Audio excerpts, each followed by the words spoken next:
ఈ పసి పిల్లోడు బ్రతకాలంటే 30 లక్షలు ఖర్చు అవుతుంది. ఈ పిల్లోని ట్రీట్మెంట్ కు 30 లక్షలు కావాలా? డొనేషన్ కోసం జమ్మలవాడ అయితే వచ్చినాము. పసిపిల్లోడి తల్లిదండ్రులకు ఆస్తిపాస్తులు ఏమీ లేవు. ఉన్న అరకొర బంగారం కూడా బాలుడు ట్రీట్మెంట్ కు బ్యాంకులలో తాకట్టు పెట్టారు. ఇంకా ఆ పసిపిల్లోడు బతకడు అనే ఆశ వదులుకున్నారు. ఆ టైంలో మేము సోషల్ మీడియా ద్వారా పసిపిల్లోడికి సహాయం అందేలా చేస్తున్నాము.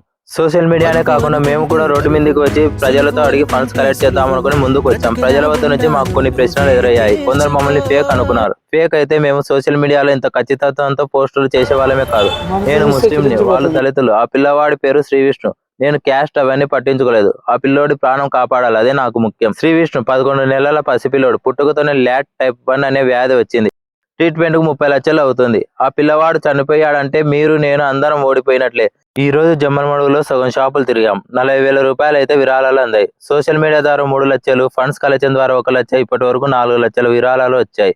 ఇంకా 26 లక్షలు కావాలి పిల్లోడు ట్రీట్మెంట్ చేయాలంటే. డబ్బులు వేల కోట్లు సంపాదించుకోవచ్చు, పోయిన ప్రాణం మటుకు వెనక్కి తీసుకురాలేము.